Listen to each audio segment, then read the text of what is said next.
Hello guys. तो आज मैं आप लोगों के साथ एक न्यूज़ लेकर मौजूद हूँ। अभी जैसा कि आप लोग सब जानते हैं, 31 जुलाई से दिल्ली की सड़कों पर सब एसएससी सीजीएल की तैयारी करने वाले बच्चे बैठे हुए हैं, साथ में उनके टीचर्स भी बैठे हुए हैं। बच्चे अपने हक़ की लड़ाई लड़ रहे हैं। अब एसएससी तो ऐसा एग्ज़ाम है जिसमें सब बच्चे नौकरी की एक आस रहती है, गवर्नमेंट जॉब की एक आस रहती है उन्हें एसएससी के माध्यम से। लेकिन अब ये है कि वो अपना न्याय मांगने को मजबूर हैं। और जब से एसएससी सीजीएल विवाद हुआ है, ये विवाद की मेन वजह यही थी कि एसएससी में ट्रांसपेरेंसी नहीं है। और जो छात्र हैं उनका ये कहना है कि जो 2024 का जो टायर 1 का जो कट ऑफ थी, उसमें भी रोल नंबर पैटर्न में कुछ गड़बड़ आ गई थी और रिजल्ट में कुछ दिक्कत हो गई थी। तो उसके लिए उन्हें छात्रों को ऐसा लग रहा है कि ये कुछ धांधली हो रही है, और इसलिए वो वहाँ पर जंतर मंतर पर बैठ के प्रदर्शन कर रहे हैं। उनके साथ उनके टीचर्स भी बैठे हुए हैं जो उनको बढ़ावा दे रहे हैं। तो जो बच्चे हैं उनका मेनली यही कहना है कि 2025 में जो है वो परीक्षा रद्द हो गई थी किसी तकनीकी खामी की वजह से, जिसका जो छात्र हैं उन्होंने बहुत विरोध किया।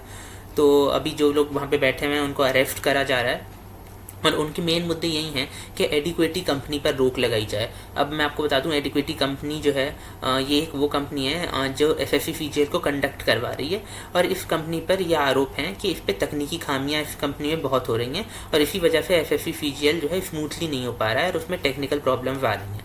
तो इसलिए छात्रों का सबसे पहला कहना यह है कि इस एडिक्वेटी कंपनी को इस पर रोक लगा देनी चाहिए।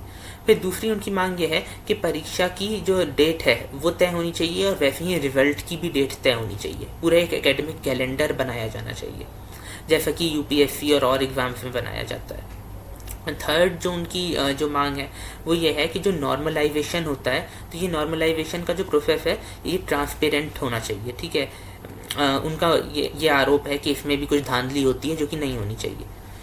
चौथी मांग छात्रों की ये है कि जो एसएससी सीजीएल का पेपर है उसका स्तर उचित रहना चाहिए, और जो क्वेश्चन पेपर में गलतियां हो रही हैं उन्हें नहीं होना चाहिए। पांचवी मांग उनकी यह है कि नियुक्ति में तेज़ी होनी चाहिए। जैसे आमतौर पे ये होता है कि जो पिछले साल वाले जो बच्चे हैं पहले उनकी नियुक्ति होती है, फिर इस साल वालों की नियुक्ति होती है, तो इसमें बहुत देर हो जाती है। इसलिए नियुक्ति के जो प्रोसेस है इसमें थोड़ी सी तेज़ी होनी चाहिए। फिर छठी मांग उनकी यह है कि वेटिंग लिस्ट जो निकलती है, उस वेटिंग लिस्ट में एक तो पहली चीज़ तो ये है कि वेटिंग लिस्ट निकलनी चाहिए जिन जिन बच्चों का नहीं हो पाया है, और दूसरी चीज़ कि वेटिंग लिस्ट से संबंधित जो धांधली है कि जैसे जिस बच्चे के ज़्यादा नंबर हैं उसका नाम वेटिंग लिस्ट में डाल दिया, और जिसके कम है जिसका नाम वेटिंग लिस्ट में होना चाहिए उसका वेटिंग लिस्ट से उठाकर उसको सेलेक्ट कर लिया। तो ये सब भी नहीं होना चाहिए। सातवीं मांग छात्रों की ये है कि जो टेस्ट सेंटर अलॉट हुए थे एसएससी वालों को वो बहुत ही दूर दूर हुए थे। अगर वो दिल्ली में रहते हैं, उन्होंने दिल्ली की प्रेफरेंस भरी, तो उनको बहुत दूर दूर टेस्ट सेंटर अलॉट करे गए थे उनके अनुसार, जैसे हरियाणा में, रोहतक में, इधर उधर, जिससे उनको काफ़ी ज़्यादा परेशानियों का सामना करना पड़ा था वहाँ उन जगहों पर पहुँचने में। आठवीं मांग छात्रों की ये है कि एक अच्छा स्टाफ होना चाहिए और निष्पक्षता से एसएससी सीजीएल कंडक्ट करवाया जाना चाहिए। उनके अनुसार स्टाफ अच्छा नहीं होता और जो है निष्पक्षता नहीं होती इसको कंडक्ट करवाने में एसएससी सीजीएल को। फिर उनकी नवीं मांग ये थी कि जो टेक्निकल ग्लिचेस हो रहे हैं एसएससी सीजीएल में वो नहीं होने चाहिए, और इसका कारण जो एडिक्वेटी कंपनी हमने पहले ही डिस्कस करा था, तो एडिक्वेटी कंपनी पर रोक लगनी चाहिए, ये छात्रों की मांग है।